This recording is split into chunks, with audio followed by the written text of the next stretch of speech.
안녕하세요. 김유라입니다. 오늘은 이웃집 백만장자 변하지 않는 부의 법칙이라는 책 가져왔습니다. 이 책은 백만장자 불변의 법칙이라는 유명한 베스트셀러 저자가 낸 최근의 책입니다. 최신작이에요. 백만장자 불변의 법칙 출간 20주년을 맞이해서 백만장자들이 요즘은 어떻게 부를 유지하고 살고 있는지 추적하고 조사한 그런 이야기입니다. 이 책은 미국의 부자들에 대한 통계라고 해도 과언이 아닙니다. 이분은 숫자 정확하게 부자들은 소득이 몇 퍼센트를 뭐를 하고 얼마 이상짜리 차를 사고 막 퍼센테이지로 다 이렇게 하셨어요. 여러분들이 보시면은 부자들 이렇게 하는구나. 이웃집 백만장자니까 우리가 좀 흔하게 볼 수 있는 작은 부자를 이야기합니다. 그래서 흔들리지 않는 부는 어떻게 축적되는가. 이 책 워낙 유명한 책이기도 하고 책 내용 좋아서 제가 접은 데가 되게 많아요. 2번에 걸쳐서 오늘 내일에 걸쳐서 리뷰를 해보도록 하겠습니다. 부자의 방정식. 이전 책으로부터 계속 얘기하고 있는 것. 자신의 수입 이하로 생활하는 것이라고 합니다.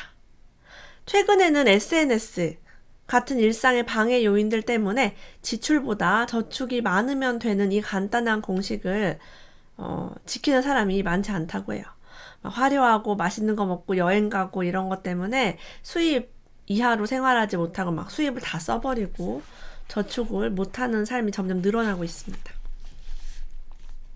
소득은 재산이 아니다 라고 이야기합니다. 많은 사람들이 연봉이 얼마예요? 와 많다. 와 너 많이 번다라고 합니다. 하지만 많이 버는 게 중요한 것이 아니라 재산을 얼마를 축적했는가가 중요합니다. 저도 짠돌이 카페에서 저축을 하면서 많은 가정들을 보았는데요. 수입이 많은데 다 쓰는 집이 있고 수입이 적은데도 저축을 하는 집안이 있어요. 당연히 저축을 하는 집이 자산이 많습니다. 봉급이 많으면 부자가 된다는 잘못된 인식은 그건 잘못된 인식이라고 해요. 하지만 봉급이 많으면 그만큼 많이 쓰게 된다고 해요. 이거는 통계적으로 그렇게 나와 있다고 합니다.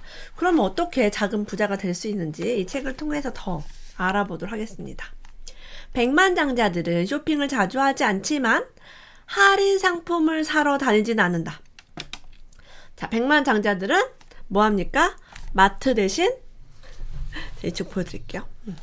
마트 대신 부동산을 갑니다. 예. 쇼핑을 하러 막 그렇게 돌아다니고 막 할인을 받으려고 다니지 않아요. 특히 요즘 같은 시대는 핸드폰으로 간단하게 구매가 가능합니다. 저도 어지간하면 바깥으로 나가질 않아요. 백만장자들은 자신감이 있는 투자자들이다 라고 얘기합니다. 그들의 70%는 자신이 투자에 대해서 많이 알고 있다고 얘기한대요. 나 투자 좀 알아 라고 얘기한다고 합니다. 백만장자들도 투자 과정에서 실수한 적이 있대요. 누구나 실수한다. 인간적입니다. 자, 이 책에 있는 데이터 대부분은요, 2015년에서 2016년까지 미국의 부자들을 대상으로 한 설문조사래요. 이전 책은 20년 전이라 굉장히 수치가 오래되어 있다면 이거는 좀 새로운 어떤 그런 걸 볼 수 있겠죠. 놀랍게도 우리가 조사한 백만장자의 72%가 집을 살 때 훌륭한 공립학교가 있는 동네를 찾았다고 보고했다. 훌륭한 공립학교를 다니면은 공립학교이기 때문에 사립보다 학비가 아주 저렴하겠죠. 그리고 자녀 교육비에 그만큼 돈이 덜 든단 말이에요. 그렇게 아낀 교육비로 몇십 년 동안 투자금을 늘릴 수 있었다고 합니다. 자, 여기서 또 알 수 있는 것, 미국도 학군이 중요하구나. 우리나라만 학군을 따지는 것이 아닙니다. 역시 백만장자는 자녀 교육도 중요시한다는 것을 알 수 있었어요. 잠언 13장 7절에 이런 말이 있습니다. 스스로 부자인 척해도 아무것도 없는 사람이 있고 스스로 가난한 척해도 재물이 많은 자가 있느니라. 막 예쁘게 화장하고 막 옷도 비싼 거 입고 가방을 들었다고 해서 꼭 부자인 것도 아니고 이렇게 추리하게 입는다고 해서 재물이 없는 것도 아니라는 거죠. 이웃집 백만장자를 통계적으로 봤을 때 부자인 척하지 않았다. 그러니까 막 럭셔리하게 하거나 막 고급스럽게 꾸미고 다니지 않았다. 나를 치장하는데 남에게 잘 보이기 위해서 많은 돈을 쓰지 않았다는 사실을 알 수 있습니다. 자, 그러면 어떻게 해야 부자가 될 수 있는가? 라고 자문합니다. 그래서 토머스 스탠리 박사, 이 책을 쓰신 분은요, 경제적 성공을 다음과 같이 요약했습니다. 독특하고 수익성이 있을 뿐 아니라 자신이 사랑하는 직업을 선택하라. 신중하게 배우자를 골라라. 많은 백만장자들이 함께 경제적 성공을 추구할 수 있는 배우자와 결혼했다. 경제적으로 생산적인 가정을 꾸려라. 백만장자는 새 것을 사기보다 수리하거나 손질해서 쓰기를 좋아한다. 집을 고를 때 백만장자들의 선례를 따라하라. 적극적으로 조사하고 검색하고 협상하라. 균형 잡힌 생활 방식을 채택하라. 백만장자는 돈이 적게 드는 활동을 즐긴다. 가족과 친구와 즐겁게 어울리는 데는 많은 돈이 들지 않는다. 예를 들면 책을 읽는 것도 큰 돈이 들지 않습니다. 책 뭐 맨날 봐봐야 만 얼마니까. 부자들이 즐기는 취미 치고는 큰 돈이 들지 않죠. 물론 백만장자, 천만장자, 억만장자는 또 씀씀이가 다릅니다. 우리는 백만장자라는 작은 부자에 대해서 이야기 나누고 있습니다. 아메리칸 드림 신화는 이런 게 있었대요. 미국에 오기만 하면 열심히 일하거나 절약하지 않아도 저절로 부자가 될 수 있어. 실제 그렇게 아메리칸 드림을 꿈꾸면서 부자가 될 거라고 믿고 미국에 왔지만 그렇지 못한 사람들이 대부분이란 얘기도 전하고 있습니다. 여러분, 우리가 미국에 갔다고 부자가 될까요? 오히려 가난해지기 쉽죠. 말도 잘 안 통하고 인맥도 없고. 백만장자의 소득은요, 재산의 8.2%에 불과하대요. 소득은 아주 미미하고 재산이 훨씬 많았다라고 얘기합니다. 통장에 돈이 없다, 쓰기만 한다는 부자라고 볼 수가 없겠죠. 아무리 수입이 많아도 말입니다. 참 돈을 굉장히 많이 쓰는, 페라리를 3대나 끌고요, 와인을 2,000병 정도 소유한 어떤 막 부자라고 과시를 하는 그런 사람이 있었대요. 근데 알고 봤더니 그 사람은 노동자 계급에 속했던 가족이 있었다고 합니다. 뭐 노동자니까 이렇게 뭐 힘든 일을 하는 그런 계급이라고 하네요. 전 잘 모르겠지만 옛날에 뭐 미국의 계급사회였나요? 자, 그런 가족과 나를 분리하고 싶었던 거예요. 우리 부모는 가난하고 남의 밑에서 일하고 이랬는데 나는 부자야. 나는 달라. 그러면서 큰 부를 달성한 사람들이 지위를 상징하기 위해서 물건에 과도한 지출을 하는 경향이 있다고 합니다. 재산을 모으려면 과세 대상인 실현소득을 최소화하래요. 세금이 나가는 소득, 우리 근로소득 같은 거 세금 제대로 나가죠. 유리지갑이라고 합니다. 미실현소득, 현금 흐름이 없는 부와 자본가치 상승. 예를 들면은 미실현소득을 최대화해서 부를 늘리래요. 그러니까 월급은 적게 받고요, 현금 흐름이 들어오지 않는 부가 계속 올라가도록. 예를 들면 주식을 가지고 있다. 주식이 막 올라요. 우리 주식 막 팔아서 막 뭐 사 먹어요? 안 그러죠, 보통. 부동산이 막 올라요. 부동산 막 파나요? 그렇지 않아요. 땅 부자들. 땅값이 오르지만 땅을 팔아서 그걸로 떡 사 먹지는 않죠. 그래서 월급이 많이 늘어나 봐야 소비만 늘어난다는 거예요. 그래서 월급은 적게 받고 씀씀이는 적당하게 하면서 주식과 부동산 같은 자본 가치가 올라가서 부를 늘려라 라고 이야기를 합니다. 왜냐하면 이것을 팔아서 소비하는 것은 뭐 거의 불가능하기 때문입니다. 요즘 이런 백만장자들은요, 자녀들에게 이 돈에 대해서 교육하는 걸 매우 중요시 여깁니다. 자녀에게 스스로 돈을 저축하라고 격려한다. 자녀에게 일할 것을 격려하거나 요구한다. 최신 스마트폰을 포함해 전자기기를 자신의 돈으로 사게 한다. 소비재를 책임감 있게 사용하고 장난감을 소중히 여기도록 가르친다. 부모와 자녀와 함께 자녀의 대학 학자금 저축한다. 너무 좋죠. 저도 아이의 학자금이, 대학 등록금이 얼마가 들어갈 것이며, 그래서 엄마는 지금 열심히 저축하고 있다는 사실을 아이에게 아주 어렸을 때 얘기했습니다. 유치원생인 저희 아이는 이렇게 말했습니다. 엄마, 나 대학 안 갈래 라고 되게 우울한 표정으로 얘기를 했어요. 왜냐면 아빠 월급이 300 몇십만 원인데 너 한 명 대학을 보내는데 한 달에 200 정도 든다. 왜냐면 대학 등록금 뿐이 아니라 뭐 월세라든가 용돈 같은 것도 하면 충분히 1년에 2천만 원 이상 쓸 것 같은 거예요. 그래서 그렇게 얘기했더니 한 달에 200만 원을 자기한테 대학 학자금으로 이제 그런 걸 내야 된다고 하니까, 아이가 셋이잖아요. 600만 원이 한 달에. 그런 얘기 했더니 아이가 돈 많이 모아야겠다라는 생각을 유치원 때부터 하기 시작합니다. 그래서 지금도 뭐 브랜드를 사달라고 하거나 뭐 가방을 새로 사주세요, 실내화 가방 사주세요, 뭐 새 거 주세요, 장난감 더 사주세요 라고 얘기하지 않습니다. 부는 돈을 존중하는 사람들을 찾아온다. 돈에 대한 존중은 절제하며 돈을 효과적으로 관리하는 것도 포함된다. 연간 소비 항목에 대해 예산을 세우거나 결산을 하지 않는 사람들은 돈을 중시하는 마음이 부족한 것이다. 자, 연말 결산하고 예산을 세우고 이거 기본입니다. 돈을 중시하는 기본적인 마음이에요.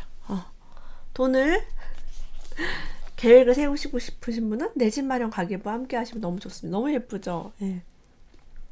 그래서 어떻게 나는 예산을 세우고 어떻게 결산하는지 모르겠다. 가계부에 잘 나와 있습니다. 그런데 이제 요거를 또 실천하기가 쉽지는 않지만 우리 여러분들 공주님 왕자님이라면 충분히 할 수 있습니다. 자, 아이와 돈을 쓸 때도요. 가족끼리 대화할 때도 뭔가 소비를 하자고 할 때 그건 이번 달 예산에 포함되어 있지 않아 라고 얘기할 수 있어야 됩니다. 정부에서 여러분 지출할 때요. 막 쓰나요? 아니요. 정해진 데다 씁니다. 어떤 부모님의 근면함과 솔직함 덕분에 돈을 존중할 줄 알게 된 어떤 주부는 이렇게 얘기했대요. 우리를 대학에 보내려고 부모님이 얼마나 어렵게 저축했는지 알고 있어요. 하지만 아버지는 대학 학자금을 따로 떼어놓으면서 난 학자금을 떼어놓을 때가 정말 좋아. 훗날 너희도 자식을 위해 이렇게 할 수 있을 거야 라고 얘기했대요. 어렵게 저축했지만 아유 너 니네 때문에 니네 대학 보내느라 내가 힘들다 이게 아니라 학자금을 떼어놓을 때가 정말 좋아. 이렇게 엄마가 열심히 아껴서 네가 대학에 가서 조금 편하게 아르바이트 많이 안 하고 학교 다닐 수 있어서 엄마 정말 좋아. 저도 그렇게 기쁘게 엄마 너를 위해서 저축할 수 있어서 정말 좋아. 그리고 아빠가 우리가 쓰고 남아서 저축할 수 있을 만큼 벌어와서 정말 행복해라고 이야기했습니다. 아유, 뭐 월급이 적어요, 막 이런 소리를 하지 않았어요. 예, 불평불만 하지 않았습니다. 백만장자 마인드에 나왔던 남성의 아내들의 특징이 있대요. 좀 마음이 아프지만 한번 들어보겠습니다. 자, 그들의 아내는요, 과거의 가난을 보상받기 위해 과도한 소비를 하려는 욕구도 많지 않았다고 합니다. 예를 들면 다 옛날엔 가난했대요. 우리 할아버지 때. 우리 증조 할아버지 때 부자인 사람이 누가 있어요? 미국 사람들도 마찬가지입니다. 다 이민 왔고요. 다 가난했대요. 그래서 뭐 부모가 부자라 우리가 부자예요라고 핑계댈 수 없다고 사실상 얘기합니다. 자, 그러면 우리는 옛날에 가난했어요. 근데 지금에 와서 아내들이 과도하게 소비하지 않았대요. 이런 집안이 남자들의 백만장자가 되었다고 합니다. 제가 만난 많은 부자들이 있어요. 실제 정말 남편이 어마어마하게 돈을 버는데 분이 너무 검소해요. 너무. 백화점 VIP 될 법도 한데 너무 검소합니다. 그런 거 제가 정말 많이 봤어요. 네 이웃이 뭘 하든 무슨 상관인가 라고 되묻습니다. 다른 사람이 타는 차, 입는 옷, 사용하는 기기, 뭐 최신 스마트폰, 뭐 애플, 맥북 막 이런 거 되게 많죠. 자, 이런 것에 대해서 무관심해 보이면 장기적으로 재산을 축적하는 능력과 연관이 있다고 합니다. 과시적 소비 경쟁에 휘말린 삶을 살지 않도록 도와줄 수 있대요. 사회적 무관심을 가지고 있으면. 저 같은 경우는 텔레비전을 보지 않으니까 남들이 뭐 하는지 관심이 별로 없었습니다. 학부모 모임에 전혀 나가지 않습니다. 새 아이를 키우고 있고요. 5학년, 3학년, 7살 새 아이가 있는데 아무런 모임도 나가지 않습니다. 저는 그래서 다른 아이가 무엇을 배우는지, 무엇을 뭐 학습지를 배우는지, 무슨 옷이 유행인지 전혀 알지 못합니다. 그래서 우리 이웃이 뭘 하든 어디에 돈을 쓰든 아무 상관이 없습니다. 왜? 나는 나니까요. 나는 내가 소중하고 고유한 존재이기 때문에 나는 나를 존중하고 내가 좋아하는 일을 합니다. 저는 이렇게 유튜브 하고 책 보고 제가 좋아하는 사람 만나고 가족들이랑 여행 가고 그냥 이렇게 돈 쓰고 살면 되는 거예요. 그래서 우리 아이들 겉모습은 정말 찌질해 보이지만 마음은 우리는 너무 여유롭죠. 자, 근데 많이 버는 만큼 많이 쓰는 사람들 특징을 보면요. 의사, 변호사, 회사 중역, 뭐 임원이라든가 이렇게 확실한 전문직 종사자들은요. 되게 힘들 수 있대요. 돈을 많이 쓰는, 저축하는 게 힘들다고 합니다. 의사는 어떤 차를 몰아야 한다 든가 어디에서 살아야 해 라는 것들이 다수가 받아들이는 고정관념이 있다고 합니다. 제가 아는 이런 전문직들은 뭐 돈이 별로 없는데도 어느 비싼 동네에 월세나 전세라도 살아야만 하고, 그리고 차도 다 외제차 끄니까 나도 끌어야 되고, 그리고 또 뭐가 있지? 뭐 골프를 쳐야 된다거나 뭐 이런 것도 되게 많고요. 모임을 할 때도 돈을 되게 많이씩 내고서 모임을 하는 거죠. 그래서 정말 저축하기 힘들다고 말씀하시더라고요. 요즘은요, 빅데이터라는 걸 활용해서 우리 돈을 자꾸 빼갑니다. 어떻게 빼가냐면, 당신이 인터넷에서 샴푸를 검색하면 이후 웹에서 소셜미디어 광고가 당신을 계속 따라다닌다. 제가 컴퓨터로 이렇게 뭘 검색을 했는데 핸드폰 안에 인스타그램 같은데 그 광고가 막 뜹니다. 정말 신기하죠. 당신은 결국 샴푸를 구매하기로 했다. 이때 당신이 보는 아마존이나 다른 인터넷 쇼핑몰의 인기 상품 순위는 영리한 마케팅 회사가 제품을 제공하고 상품평을 써달라고 한 평가자들을 줄을 세운 것이다. 우리가 네이버 스토어 같은 데 가도요, 똑같은 물건, 예를 들면 우리가 뭘 살 때 조회수가 인기 상품 순위, 그리고 댓글이 몇 개인지 이런 걸 주로 봅니다. 자, 이런 것도 상품평을 좀 이렇게 억지로 늘렸을 수 있다. 충분히 가능한 이야기입니다. 그래서 행복감과 삶의 만족감이 높은 부자로 살 수 있는 법에 대해서 얘기해 보겠습니다. 첫 번째, 이제 이 행복감과 삶의 만족감이 높은 부자들은요, 이런 생각을 하고 산대요. 첫째, 나는 재산과 소득 수준이 비슷한 이들보다 부유하다. 둘째, 나는 이웃 사람들보다 경제적 형편이 낮다. 세 번째, 나는 작년의 소득의 5% 이상을 자선단체에 기부했다. 네 번째, 나는 수입보다 훨씬 검소하게 산다. 다섯 번째, 나는 사랑이 넘치고 화목한 분위기에서 자랐다. 여섯 번째, 나는 부모님으로부터 투자와 돈 관리의 방법을 배웠다. 일곱 번째, 나는 정치적으로 진보보다는 보수 성향에 가깝다. 여덟 번째, 내가 상속받은 재산은 순재산의 1%도 안 된다. 나 자산의 1%도 안 된다는 거야. 부모님한테 받은 게. 아홉 번째, 내 배우자는 나보다 검소하다. 제가 진짜 만나본 부자들은요, 진짜 배우자가 검소했어요. 우리 남편도 검소하고 진짜 검소합니다. 신기하죠? 그러니까 누구 하나가 아껴야지 막 둘이 같이 써보세요. 그 재산이 모일 수가 없어요. 열 번째, 나는 작년에 소득의 10% 이상을 투자했다. 네, 너무나 당연한 이야기입니다. 만약에 당신이 부유한 동네에 비싼 주택에 살고 있다면 이웃 사람들처럼 행동하고 물건을 살 것이다. 부유한 동네일수록 사람들은 제품과 서비스에 더 많은 돈을 쓴다.